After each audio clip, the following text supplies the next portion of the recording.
Bismillahirrahmanirrahim. Elhamdülillahi cealna min ümmeti Muhammed aleyhissalatu vesselam. Elhamdülillahi lezî an'amta aleyna bil-İslam. Elhamdülillahi lezî nevvere kulûbuna bi tilâvetil Kur'an. Vessalatu vesselamu ala Muhammed ve ala âlihi ve ashabihi ecmaîn. Sallu ala Resulina Muhammed. Sallu ala tahir kulûbina Muhammed. Sallu ala şefî zunûbina Muhammed.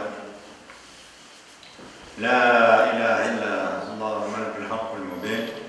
Muhammed Resulullah sallallahu aleyhi ve sellem. Ya Rabbus semavati vel ardi ya zel celali vel ikrami. İyyâke na'budu ve iyyâke nesta'in. Saygılı ve muhterem cemaat, Oktober 23 gelecek hafta Aşık günü. Bu Muharrem ayının içindeyiz. Yani yıllarla, hicri yıllar hayırlı ve mübarek olsun. Keçip ketiyatkan her bir saatimiz, günümüz ve ay yıllarımız daha şerefli ve kıymetli olması için haberdar ediyor tarzında ayların iftidalı faziletlisi, günlerinin de faziletlisi de tayin edilgendir. Biz onlarla bir buğuluk nimettir. Çünkü yılın içinde ayrı aylar, ayrı günler, ayrı geceler vardır ki o vakitlerde daha ziyade emniyet verilir ve dualar daha da kabul olmasına yerler vardır.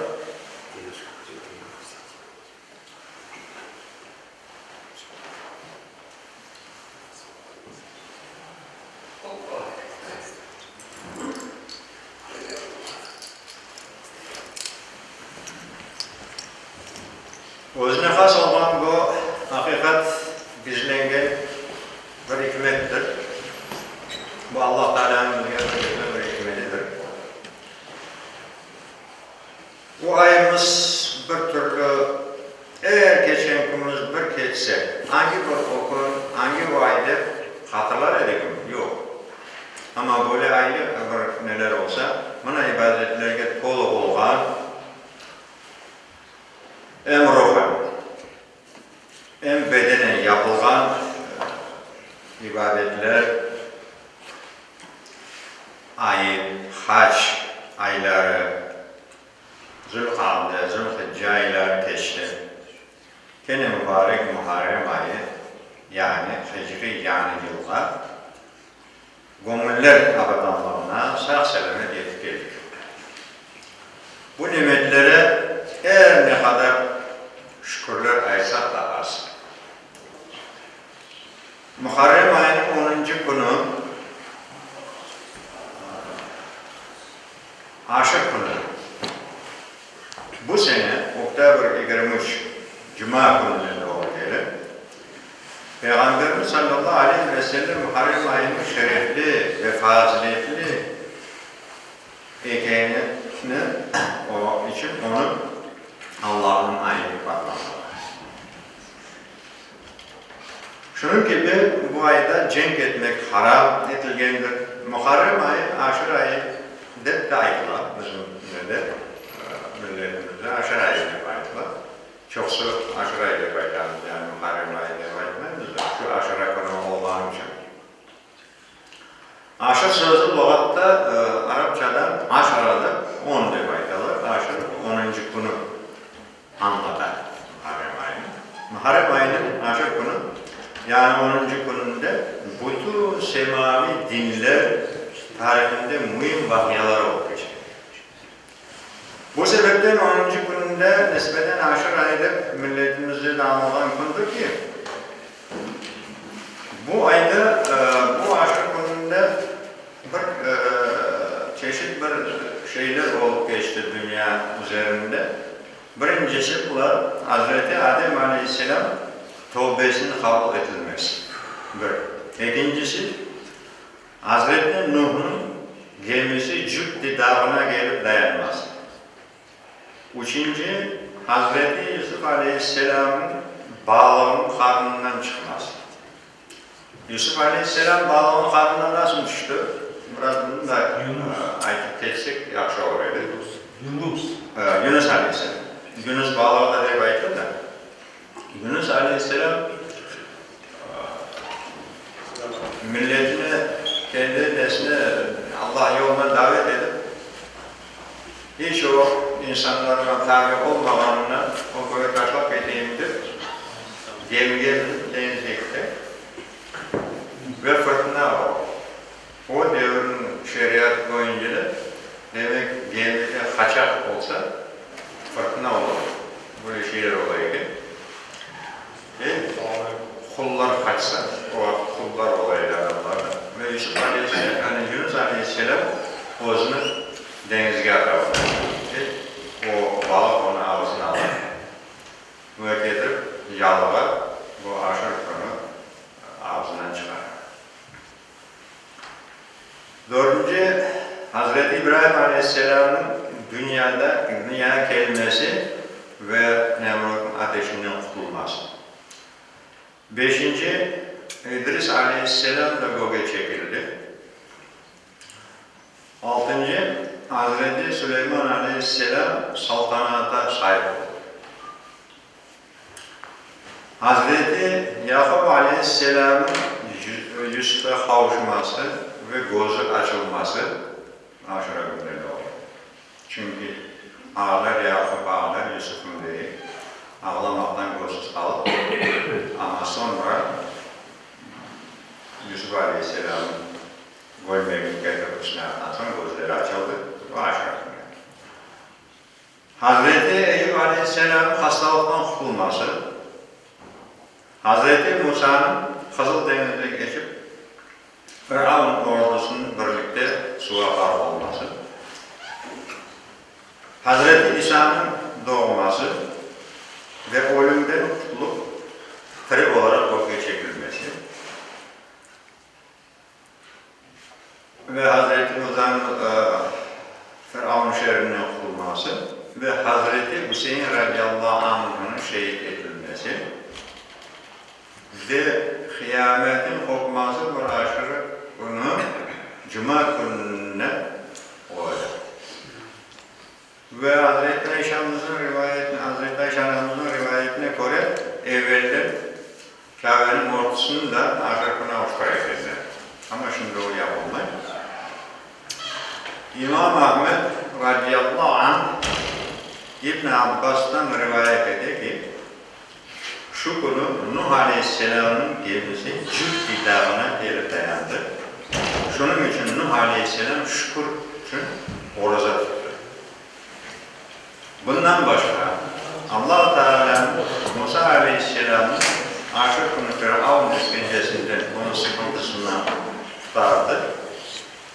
Bu hakkında İbn Abbas radıyallahu anh'tan rivayet edilgen hadise şöyle diyor. قادم النبي صلى الله عليه وسلم المدينة فرأى اليهود صياما يوم عاشوراء فقال ما هذا؟ قالوا يوم صالح نجينا الله فيه موسى وبني إسرائيل من عدوهم فصامه موسى فقال رسول الله أنا أحق بموسى منكم فصامه وأمره بالصيام متفق عليه yani İmam Bukhari'de, İmam Müslim'de bunu tekrarlaydı. Manası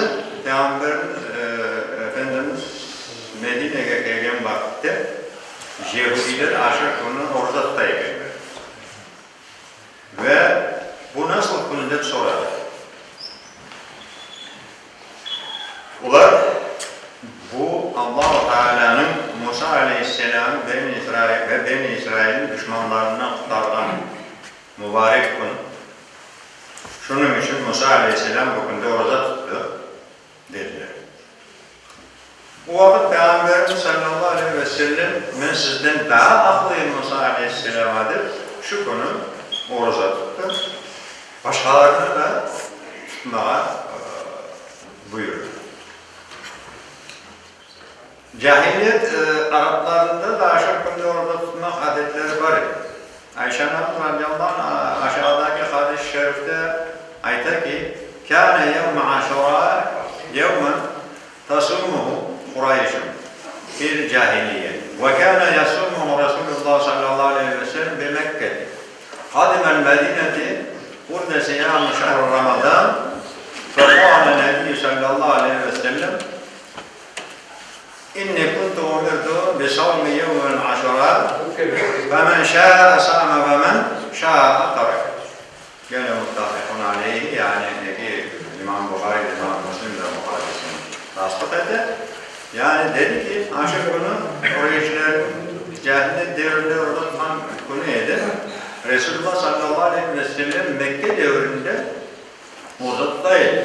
Medine'ye gelgen son Ramazan ayının orada farz edilgen son Peygamber Efendimiz sallallahu aleyhi ve sellem men aşık bunu orada tutma buyurgan etti.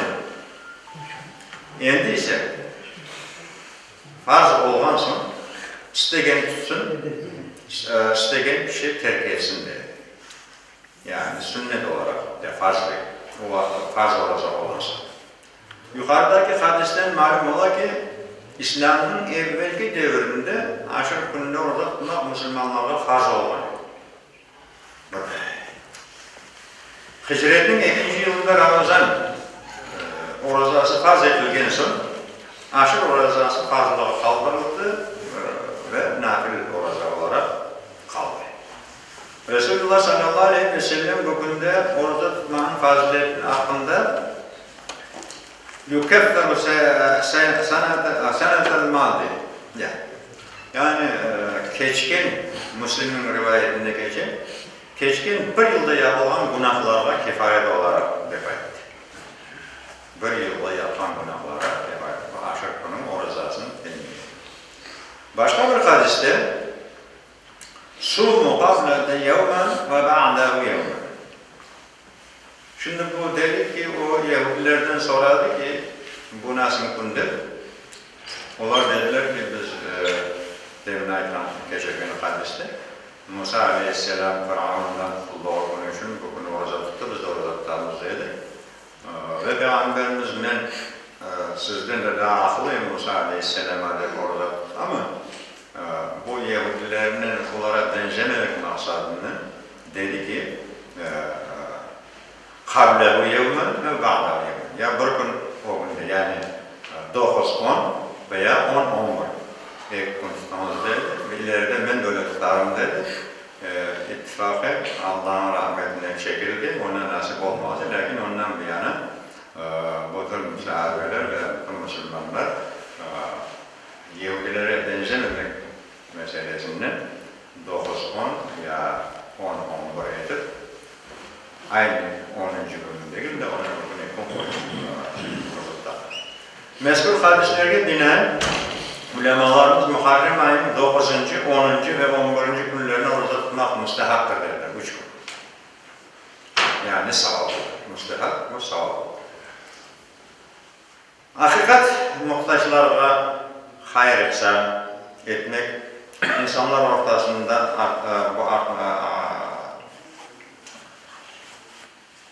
hizmet etkenle beraber dünyavi işlerin inkişaf etmesine,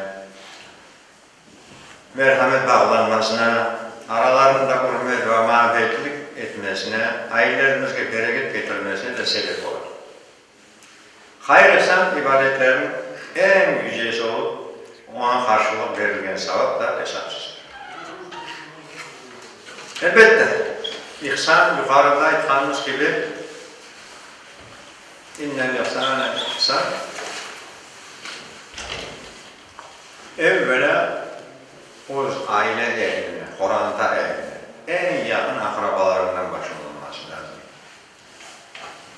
Evden başlamayıp da evde aşkı gibi, başka bir yardımlar yapmayıp da evde öyle bir kapta durup da çok yolda mülayim olup ve hayır ihsan yapması burası.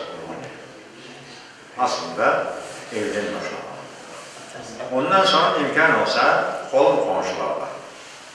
ve ecnebilerge hayır ihsan etmesi de gerek olur.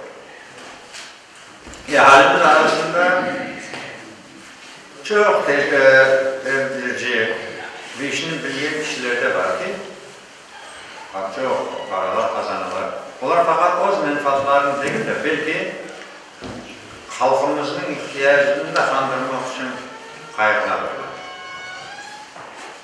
Dinimiz talimatına göre zekatın da öz vaktinde böyle. Muhtaçlar alıp çıkıp kollu, ömerhametli insanlar Allah Teala tarafından hesapsız ecir ve sevaplara erişken olup iki dünya saadetine muvaffak olurlar. Allah Teala Kur'an-ı Kerim'de Sabah suresinin 39. ayetinde ve ma estaiz billah ve ma enfaktum min şeyin fehuve yuhlifuhu ve huve hayrul razikin. Sadakallahu azim. Yani bir şey muhtaçlarla Allah rızası için ihsan etseniz Allah onun yerini doldurur. O rızıklandırıcılarının en yakışısıdır diye buyuruyor Allah-u Teala.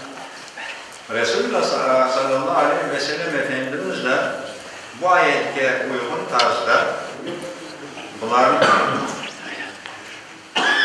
مَا مِنْ يَوْمَ يُصْبِحُ الْعِبَادَةُ فِيهِ وَأَكْمَلْتَ يَنْزِلَانِ مَلَكَانِ يَنْزِلَانِ فَيَقُولُ هَذَا هُوَ اللهم أعط منفقا خالقا ويقول آخر اللهم أعطني ممسكات تلفا. Bu hadiste Peygamberimiz diyor ki مَا مِنْ يَوْمٍ يُسْبَ Eğer gün tanda insanlar yukudan uyandığında yeryüzüne iki melek geçiyor.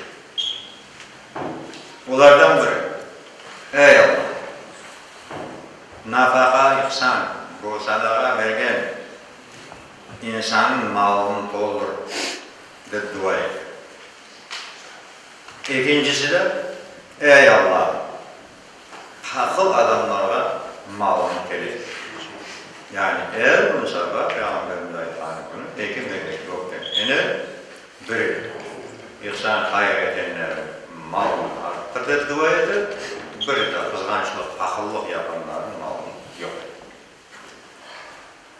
Sayılı cemaat, evvela biz yani halkımız ve cemiyetimiz herhangi insan ne ki o sözümüzde maksat edip koyarsak, ne daim büyük işlerin amelge geçirmeye ıntılmayız, hepsi Cenab-ı hareketlerimizin negisinde neler durduğunu düşünüyor. Ebu Hureyre radıyallahu anh rivayet eden hadiste Peygamberimiz sallallahu aleyhi ve sellem Ebu Hureyre Nebi sallallahu aleyhi ve sellem قال أفضل الصيام بعد رمضان شهر الله المحرم وأفضل الصلاة بعد عيدة صلاة الليل. Yani bu hadiste Ramazan'dan sonraki en eftal faziletli oruza bu Muharrem ayındaki oruzadır. Allah'ın adı olan Muharrem ayındaki oruzadır.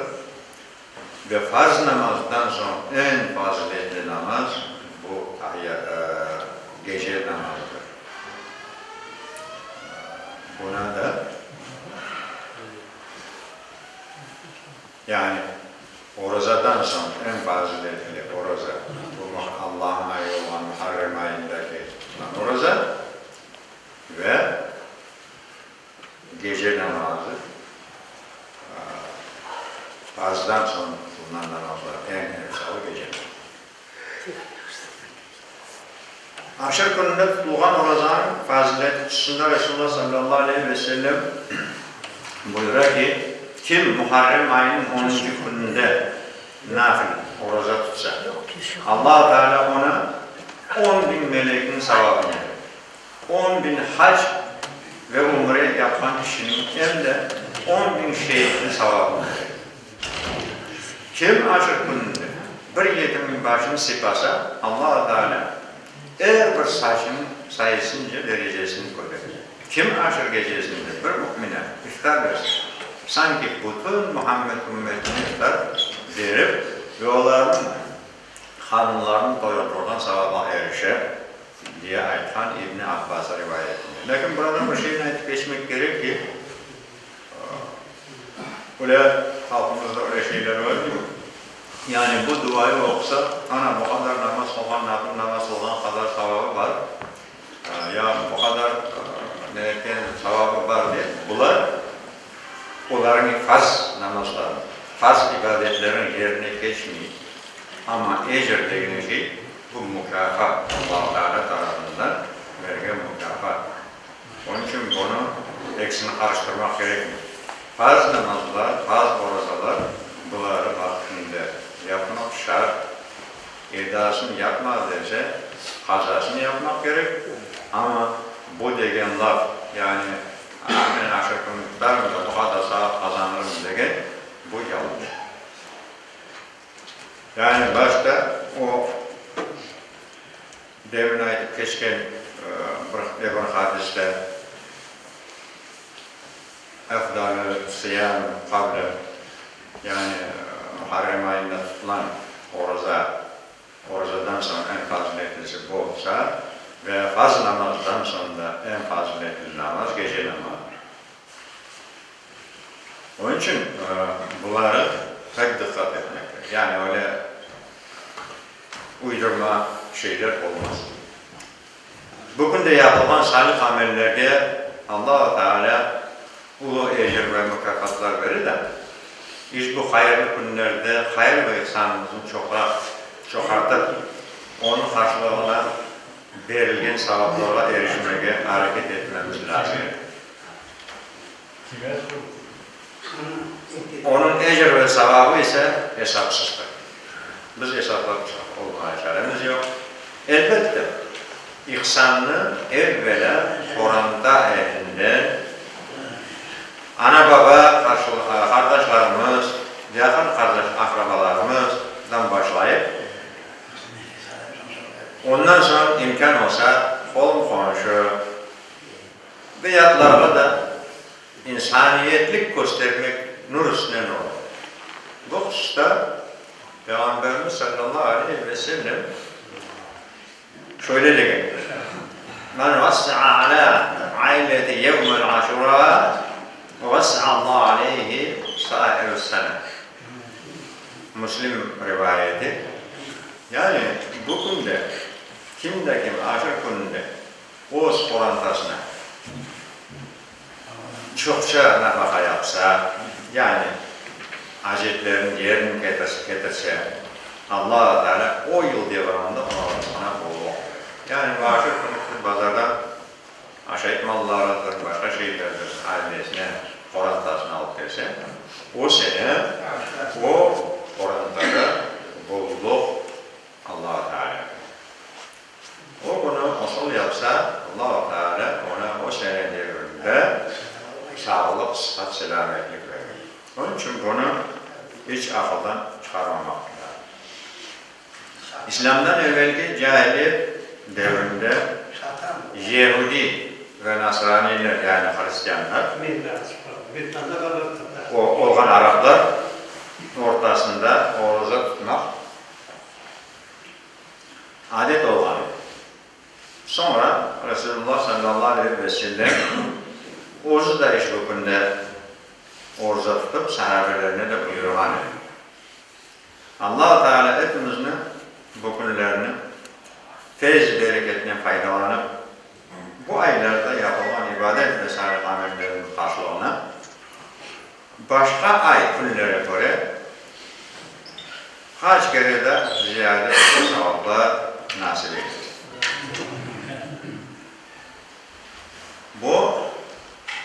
günde böyle bu şeye gene kayıp geliyor. Öyle kendi praktik olarak rast geldi. Yani bugün de yapılan Allah'ın ayı olan için ecir sahipleri buyurdu. Hayır ihsanlar, sadakalar ve bu oksuz yetimlerin alından sonra olan bir hadiste değil ki başını şifasa ama şifayanda da saçı olsun tarafa ama artta neyse saçı orta yer falan. Onun için bakın ne kadar incelikler var elimizde. Onun için onun başında olan saçı kadar ecir savaplar derecesini koyuyor. Yani burada sıpamak yalnız böyle başını sıpayıp geçip de ondan değil.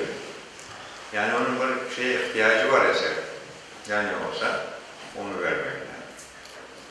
Onun ihtiyacını yerine getirsek onu, o yetim, oksuz bağları başını sıpamış olur. İkinci bir haklarımız var. Ama hafızlar olsun ki milletimizin arasında ana baba ve bala arasında dar olmak yıllarla devam eder. Bu hiç bizim şeriata, dinimizge, milli ananelerimizge de uymuyor. Onun için o varlar ya, onu koruyunca kadar kim tutmaklıdır, ondan ziyade tutmak olmaz. Bir barışmak gerekiyor. Kerim bir adım olsunuz o gün ataya. Ya biz ondan bir adım atanda boyumuz bir metre alçağa düşmez ki. Hatta Allah'ın katında biz daha sana kazanmalıyız. Bu şeylerden uzak olmak gerekiyor. Barış, hayda birlik, anda bereket var, ayrılıkta da bereket olacak. Ama o bereket başta, o birlik başta Oz orantasından başlanır. Her bir şey. İşte sadakası olsun, başka sadakalar olsun. Onlar da bakıp Oz orantasının içine muhtaçlar. Bunlardan başlanır. Ve bu aşırı konuda yapılacak insanlar da Oz yakınlarından, olum komşudan son mailesinde son üye. Çok praktik olarak görgenimiz böyle bir şeyler var ki işte sadakası degen vakitte hem benim kardeşim var, can koyuyor, ya periyodda ben ona vereceğim. Ama burada yanında Oz akrabası ve orada muhtaç adamlar var, onu koyuyor. Öyle olmuyor. Başta evde orandadan bakacak, kolun konuşlar, maileden sonra şeyleri, sonra koya, sonra şeyleri olacak.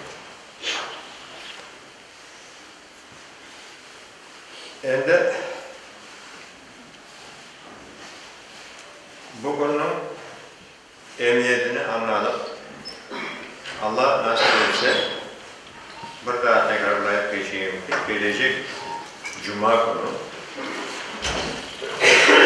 23. Oktyabr Cuma günü ne doğru geliyor aşağı. Yani bunu unutmayın. Ve demin Ayet Hanım gibi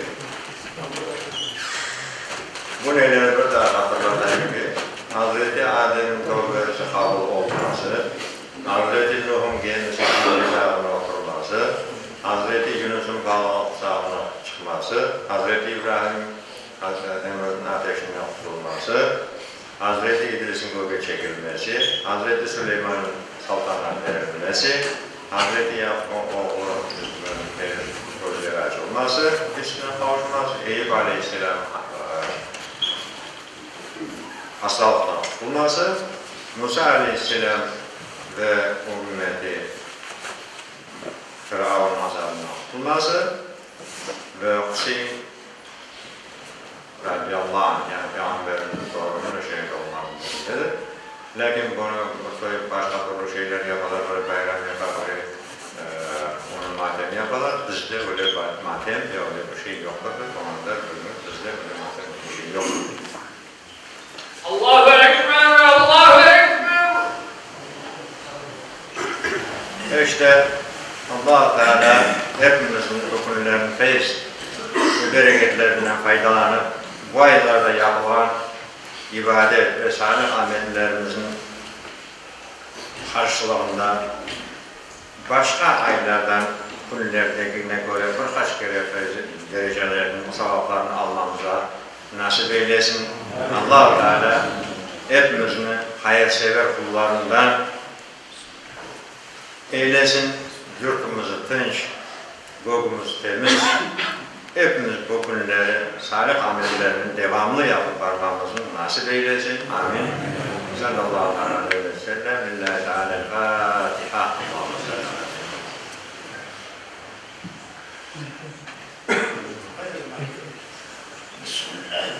Allahümme salli ala seyyidina Muhammed ve ala seyyidina Muhammed.